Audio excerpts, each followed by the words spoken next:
Landscapes, Flippin' Extreme, which is a company that goes out and buys custom homes or buys homes and fixes them and flips them. I want to start off, first of all, excuse me, I'm in Phoenix. Most of our work is done in Phoenix, Central Phoenix, Arcadia area, North Scottsdale, and Paradise Valley. First of all, I want to thank you for giving me the opportunity to be here tonight. The industry that you're in is pretty amazing. I will give you a very quick scenario of what Jeff did for me about 3 weeks ago. We got done, and I think I told you, we got done running 33 miles, 11,000 feet up in Flagstaff. I tore a calf. And that was after the first mountain. I had 3 more to go. And I'm the individual, and you'll learn, for those of you who have the book, I don't quit. You will kill me before I quit. And there's a reason for that. So I kept on going and going and going and going, and it got really bad. He saw me on Facebook saying, when I did the live, he saw me and said, hey, you know, we got to sit down. I got to give you some of this stuff. We've been talking forever, and I never really got involved with it. I didn't really know anything about it. I didn't know what THC was. I didn't know what CBD was. I was like, well, what is this stuff? Okay, am I going to get high when I smoke this stuff? No, you don't have to smoke it. You rub it on, put it underneath your tongue, do this, this, and this. So he gave me a bunch of things to take. It healed my calf within 3 weeks. I went in and got the MRI results yesterday, and it was gone. I mean, are you kidding me? So I honor you for what you do out there. And I want to thank, number one, Debbie Rogers. I don't know if anybody knows Debbie Rogers in here, but that's how I got hooked up with Jeff. And I want to thank Jeff for giving me an opportunity. I thank you for the accolades that you give me. I don't feel that I'm on that big of a pedestal with David Goggins and the biggest speakers in the world, but I will be. Love it. And you'll see why I say that as we move forward, and I talk to you a little bit about myself and how I transition it, how I help other people. Started back in 1984. I worked for a very big company. I moved up very fast. Very successful because of people. We're all in the people business. If we don't take care of people, you have no business. So I built a team, and that team was one of the best, number 2 in the country at this company, because we were so tight. The upper echelons came to me in early 2002 and said, your guys are cheating on the numbers. And I said, what? What are you talking about? You're cheating on the numbers. I go, well, show me the numbers. Show me what you're talking about. So they did. I said, oh, okay. So I went back to my office. I'm a documentation freak. I document everything I talk about. I document everything. I went back and I said, okay, so you're talking about this stuff right here. Well, that's because this individual did this, this, and this, and this is our communication with the accounting department, this and that. They said, well, we don't care about that. This company, when they smell blood, you're gone. I said, well, if you're going to take my 5 guys that I've trained, that are my loyal guys, and I can prove you wrong, you're going to have to take me. I thought I was a big tough guy saying, yeah, take me. They'll never do that because they don't want to lose me. They said, well, we're taking you too. And then I said, okay.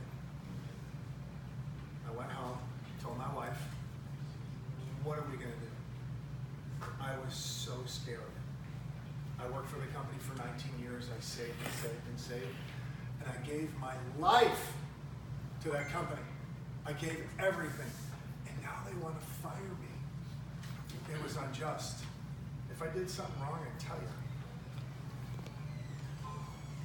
I looked at my wife. I said, I got a wife to support. I got 2 young kids, 3 and 5, 2 daughters. What am I going to do? 2002, April Fool's Day of 2002, they cut me a check and said, we don't need you anymore. May 30th of that same year, I had my real estate license and my builder's license. I built my first house in 1997, and I always told her, my wife, my beautiful wife, if I ever leave this company I'm going to build. If I gave 10% of what I gave that company on the street, I would be massively successful. That point in my life made me so angry. I was so angry. It fueled my ambition. Fast forward, I started setting goals. When I walked out, my first year at Prudential Real Estate, I sold $14 million of real estate. I don't know how I did it, but I had to get comfortable with being uncomfortable. I had to feel, I went to work in a suit and tie, and now I'm knocking on doors. Are you kidding me? That was a kick in the rear end. I felt like such a loser because I didn't know anything about the real world. All I knew was corporate. All I knew was go to work, take care of the people, and get a paycheck every month. I didn't know about how am I going to make it on my own? How am I going to be an entrepreneur? How am I going to make money? I've never sold real estate before. I got to go knocking on doors. Are you kidding me? I went to work in a suit and tie, and I was the man. Within 10 years, I was running the company, and now they fired me. So that fueled my ambition. Anger fueled my ambition. I hit the ground running, and I started at that point back in 2002 to set goals, 90-day goals. I kept on setting goals to where I had to get comfortable with being uncomfortable. I had to do things that scared the hell out of me, like calling people on the phone. Never made cold calls. What am I doing calling on the phone? Well, I can't do that because I'm thinking what they're thinking, and they're not really thinking what I'm thinking they're thinking. Does that make sense? Does that make sense? Yes. And once I found that out, things started to click. And I started to get comfortable with being uncomfortable. And I call that chopping wood every day, day in, day out. So another short story. As I'm progressing, I do things every quarter to scare the absolute living shit out of me.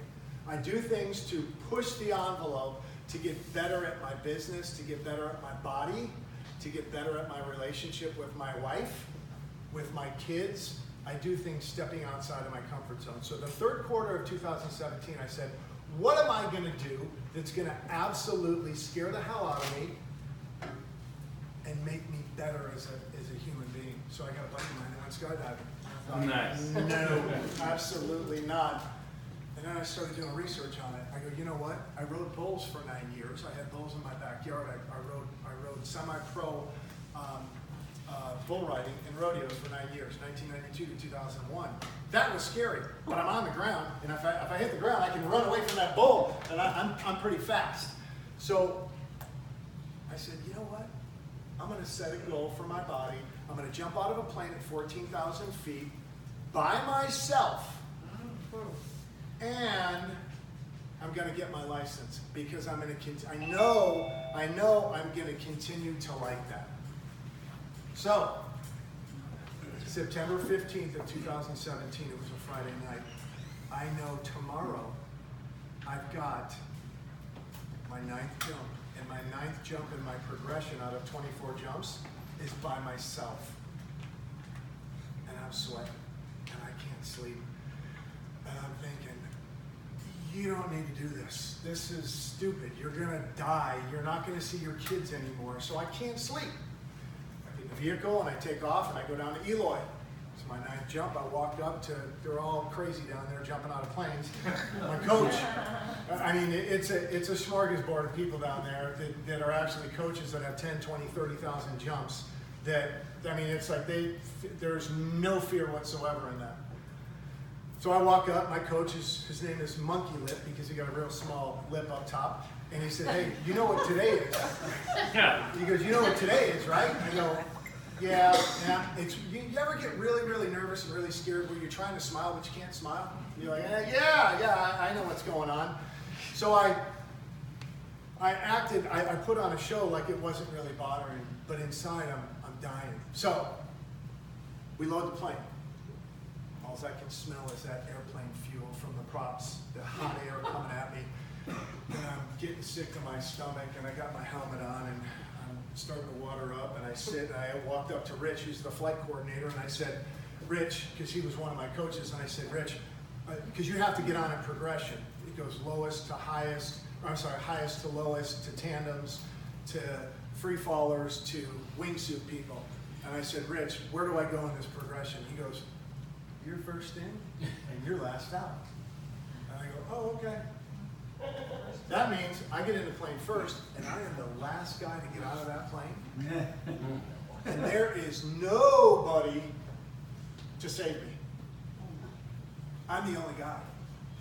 And at this point right now, I was doing the same thing that Nick did a little bit a few minutes ago about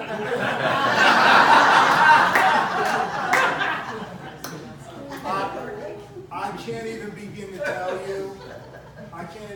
tell you how scared I was. I was so scared. I wanted to take the, as we're going up, I'm looking at my altimeter, it's 5,000 feet, 7,000 feet, okay. There's a girl sitting in front of me. The pilot, she's looking at me, the pilot looked at me and winked at me. And I'm thinking, he's never done this before. Well, what are you doing? Why are you winking at me? Then all of a sudden the girl across from me says, hey, how many jumps have you got so far? And I said, this is my 9th. She goes, so you're solo? I go, yeah. She goes, looks to the guy next to me who was going before me and says, he's had 10,000 jumps, and he said, she said, will you do me a favor? Will you just double check his gear to make sure he's okay? I'm looking at him. Are you kidding me? Yeah, so I got the pilot winking at me. I've got this girl, she's not trying to be cute, she's not trying to be nasty to me, she's just making sure she's taking care of me, but at the same time, it's scaring the shit out of me. I got to jump out of the plane last. So, all of a sudden we get up to 13,500 feet, and I going to go down with the plane? Am I just going to ride it down? I don't want to lose my, this is stupid. What am I trying to prove? This is ridiculous. Stepping outside of your comfort zone, BS, I'm taking the plane down. The orange light came on. That means get ready to go. And my heart's starting to pump right now because I can remember that feeling.